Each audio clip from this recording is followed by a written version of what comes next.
Are you ready?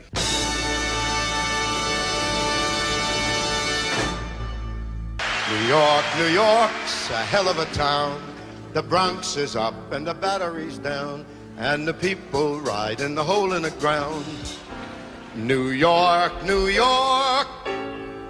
it's a hell of a town.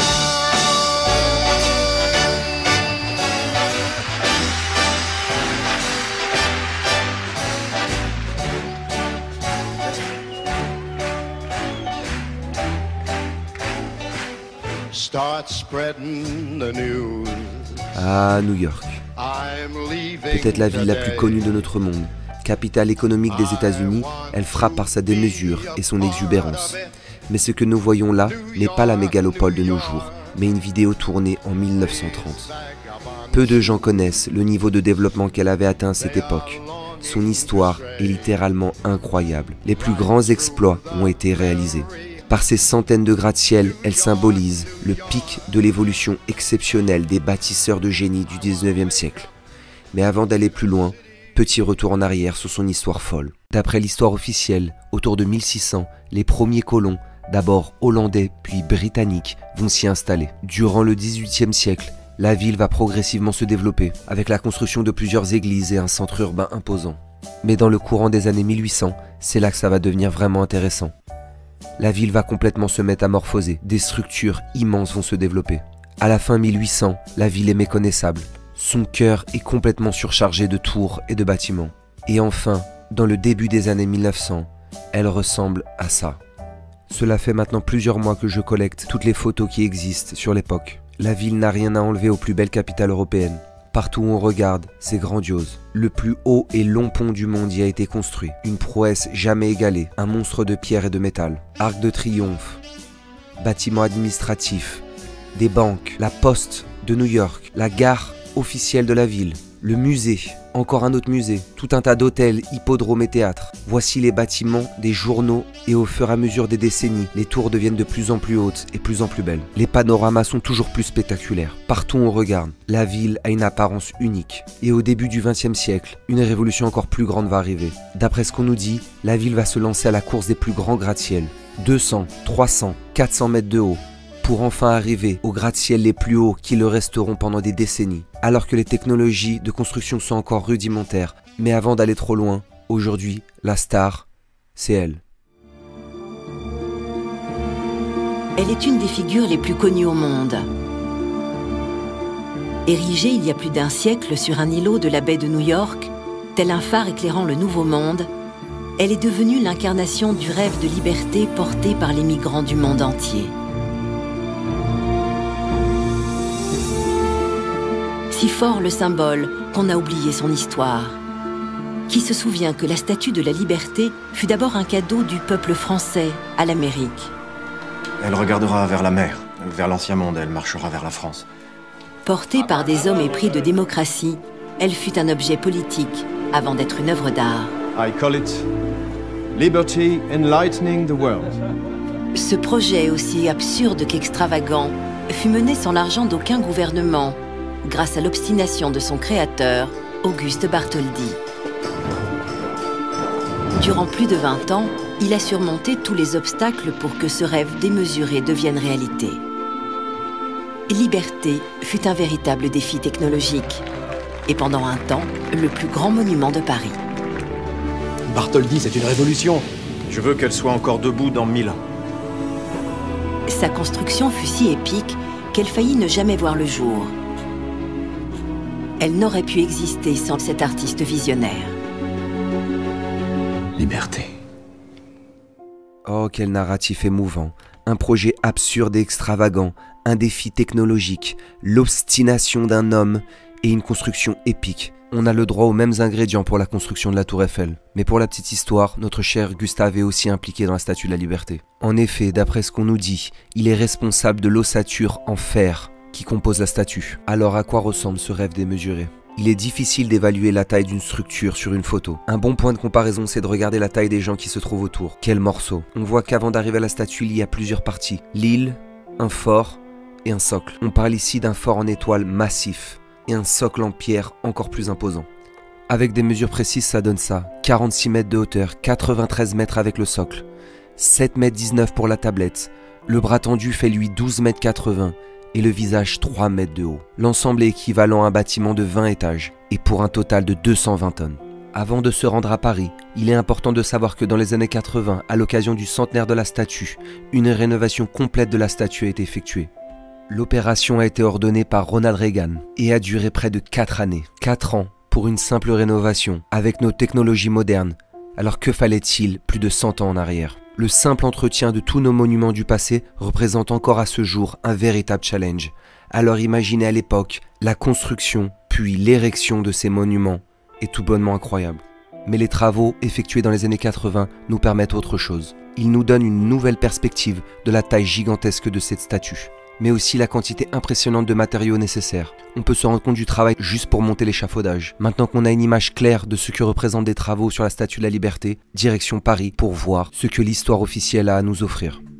Et nous y voici. C'est donc ça. Voici réellement le chantier dans la capitale française.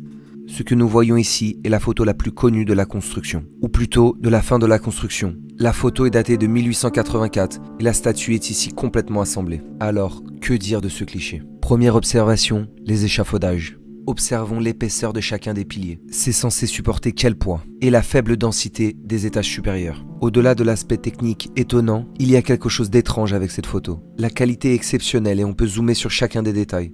Les ombres également peuvent apparaître comme très surprenantes. C'est comme si une importante source de lumière était braquée dessus.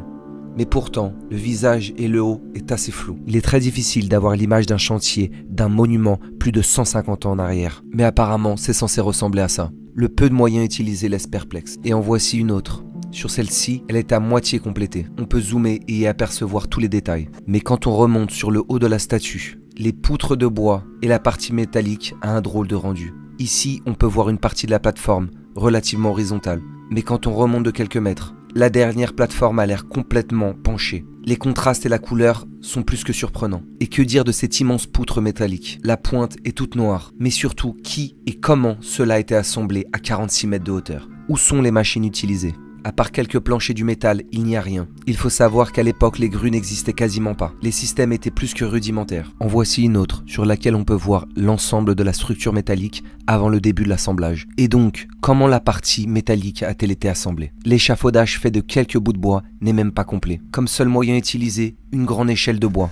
Le rendu des pièces métalliques est encore troublant. Les ombres et le contraste paraissent ne pas coller avec le reste de la photo. Ces petites tiges ont l'air si fines, si nettement tracées. Sur ces quelques photos, il y a des choses qu'on a du mal à comprendre. Comme on peut le voir ici, la tête et la torche ont été construits dans un premier temps, puis assemblées à la fin. Mais alors, comment ces pièces de plusieurs tonnes ont-elles pu être acheminées à une telle hauteur? Ont-ils utilisé des grues, des poulies? Pourquoi les étapes les plus déterminantes n'ont pas été prises en photo? Qu'étaient censés supporter ces échafaudages? Techniquement et visuellement, ça paraît impossible. Et voici la toute dernière photo de la construction. Celle-ci est plus rare. On y voit un homme montant un escalier. Nous disposons d'une vue arrière de l'échafaudage. Sur celle-ci, il a l'air beaucoup plus dense.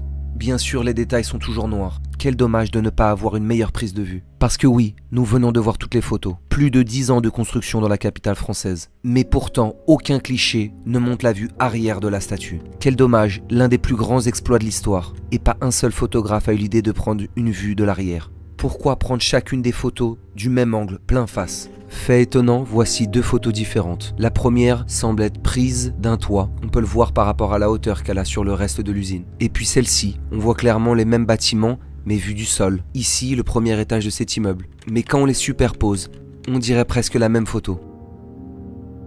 Ou encore cette partie du drap. Plusieurs éléments de la photo restent inchangés et semblent ne pas souffrir du changement d'angle. En y regardant de plus près, c'est comme si le premier plan ici, avec les immeubles, avait été superposé sur la photo. Waouh, ça commence à être vraiment bizarre. Comment est-il possible d'accumuler autant de faits troublants? Pourquoi y a-t-il tant d'éléments suspects sur toutes ces photos? Mais il va falloir rester avec ces interrogations, car nous venons de voir toutes les photos qui existent sur la construction du monument.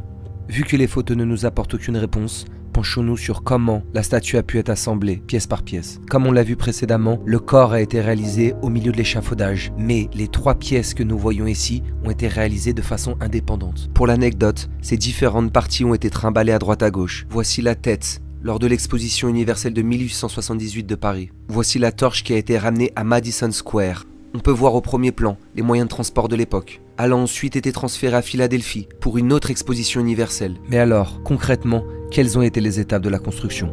Pour rappel, elle est faite de bronze. Plus de 30 tonnes ont été nécessaires. Chaque partie a donc dû être façonnée à l'aide de pièces de cuivre. Pour cela, il a fallu utiliser une espèce de moule fait de bois. Et ensuite, y frapper au marteau à la main la pièce de cuivre qui s'emboîtera dans le moule. Chaque partie était ensuite renforcée d'une armature en métal, puis chacune des pièces était une à une assemblée par la suite. On parle ici de 350 pièces différentes, mesurant plusieurs mètres et plusieurs tonnes. Et enfin, l'assemblage de toutes ces pièces, la précision qui est nécessaire afin que tout soit imbriqué parfaitement. Sans parler de la dernière étape, la mise en place de la torche, de la tête.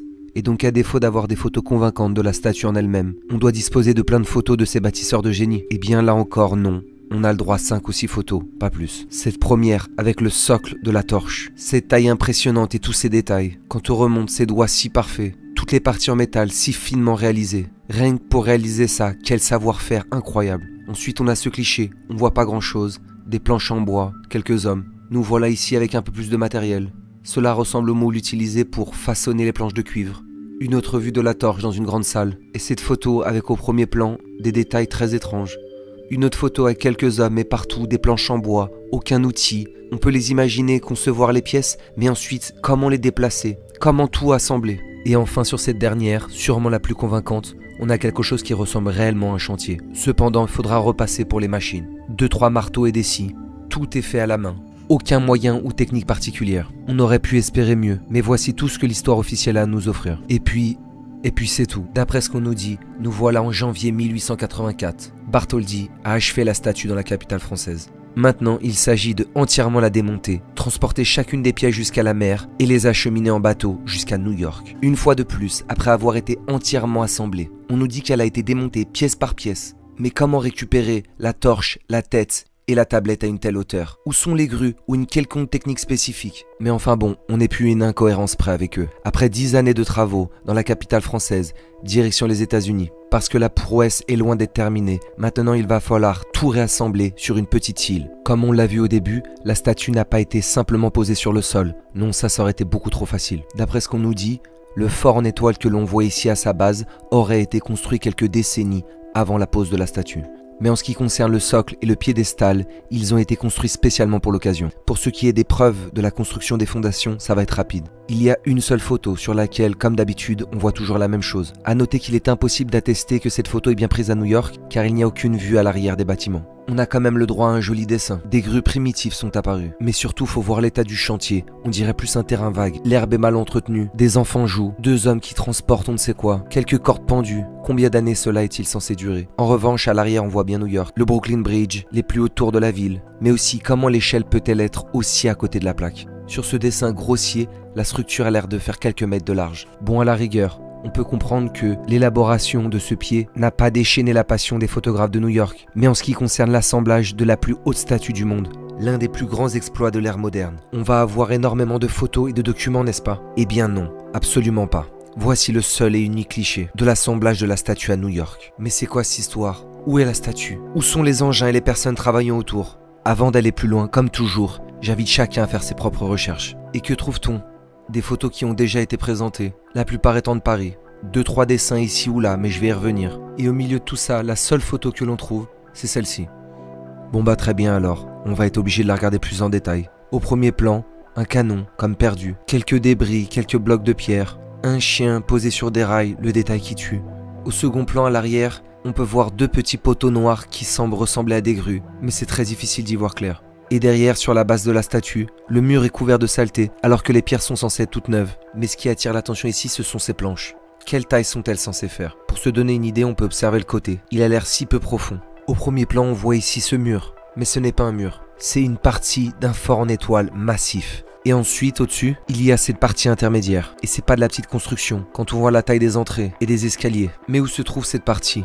Pourquoi ici ça paraît tellement plus petit? Comme on l'a vu au début lors de la rénovation, il a fallu des échafaudages imposants, une grue pleinement déployée dont on ne voit pas la base. Ici le socle a l'air gigantesque par rapport à ce qui se trouve autour. Quelle sorte de planche de bois pouvait être déposée comme ça sur une structure si immense? Sur ce cliché, le chantier a l'air insignifiant. Comment la seule et unique photo de la construction peut-elle être bourrée d'anomalies? Et en arrière-plan alors, bien évidemment, impossible d'identifier le véritable lieu de la photo. On aurait tellement aimé un cliché tel que celui-ci. Une vue exceptionnelle à l'arrière. Mais non, personne n'a eu l'idée. Mais alors, qu'ont été les technologies utilisées pour entièrement reconstruire la structure de métal, puis la statue avec chacune de ses parties lourdes? Eh bien la voici, l'unique preuve. C'est donc ça, c'est à ça que ressemblait l'équipement utilisé. Peut-être que quelqu'un pourrait m'expliquer comment ces petites pièces de bois étaient censées monter et acheminer à des dizaines de mètres de hauteur, des pièces de plusieurs tonnes. Et la suite de la construction alors, la voici. Cette fois, ils se sont même plus embêtés à faire des photos. Ils se sont contentés de faire appel à un enfant de 8 ans pour les illustrations. Les mêmes ingrédients, 3 planches de bois, une échelle totalement ridicule, des grues toujours aussi impressionnantes, qu'on imagine peut-être soulever quelques kilos de cailloux, mais sûrement pas des tonnes de cuivre. Et puis voilà, au fur et à mesure, la structure de métal s'est montée petit à petit. Tout est fait à la main, à coups de planches de bois et de burin. Et l'assemblage des 350 parties, qui nécessite soudure, mise en place extrêmement précise et coordination maximale, et bien juste quelques hommes accrochés sur des balançoires. C'est à croire qu'à l'époque, même en dessin, ces gens n'étaient même pas capables de concevoir comment la statue pouvait être montée. On est censé croire qu'ensuite, la tête va être posée d'un seul bloc, ainsi que la torche. Mais même juste pour la nettoyer, leur système de poulies et de cordes paraît totalement inapproprié. Et qu'a à dire l'histoire officielle sur toutes ces incohérences? Je pense que l'analyse des photos et dessins suffit. C'est bourré de détails inutiles et incohérents. Mais finalement, ce qui compte, c'est ça. Le piédestal fut achevé en avril 1886. Et alors, les travaux de la statue ont duré jusqu'à quand? Le 28 octobre 1886. Avril 1886 jusqu'à octobre 1886. Cela représente même pas 6 mois de travaux. La durée officielle annoncée pour le réassemblage est même de 4 mois. Encore un chiffre absurde, mais tout aussi ridicule que les différentes étapes qui nous sont présentées. Mais pour ceux qui douteraient encore de la complexité de la tâche et du grotesque des chiffres annoncés, cette représentation 3D est particulièrement parlante. Il faut imaginer sans grue, à la main, imbriquer parfaitement les centaines de pièces de cuivre de plusieurs tonnes. Mais aussi, ce que cela nous fait voir, c'est que ce n'était pas une simple statue. On voit ici son cœur. La structure en métal est infiniment complexe. Tout d'abord, le piédestal n'est pas un simple bloc de pierre.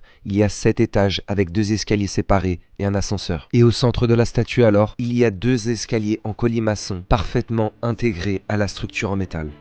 Elle a même été conçue pour intégrer un petit ascenseur à son cœur. Tout cela demande des compétences techniques exceptionnelles et des ingénieurs de haut niveau. Pour ce qui est de la tête, 2 escaliers amènent jusqu'en haut à une plateforme centrale. Elle a été aménagée avec l'un des phares les plus puissants de l'époque, qui pouvait être vu jusqu'à 40 km à l'horizon. 25 fenêtres laissent la lumière traverser ce monument exceptionnel. Et nous voici à la fin, 28 octobre 1886. Le jour de la prétendue inauguration. On passera sur le fait qu'il n'y a eu qu'une seule prise de vue, que l'arrière-plan est rempli de fumée, et sur le fait qu'on a l'impression que le visage a été couvert d'un voile. Alors voilà, le tour du sujet a été fait. Je pense que mon point de vue est assez explicite. Toutes les photos ne peuvent nous mener qu'à une seule conclusion. Les habitants de cette époque, que nous voyons sur les vieilles photos, ne peuvent avoir atteint un tel niveau de complexité. Les moyens qui nous sont montrés rendent impossible l'accomplissement de telles prouesses. Mais si alors l'histoire de la construction de la Statue de la Liberté est un mensonge, une manipulation, alors les questions sont, que nous cache-t-il d'autre? Quelle confiance pouvons-nous porter aux documents historiques? Et surtout, que reste-t-il encore à découvrir?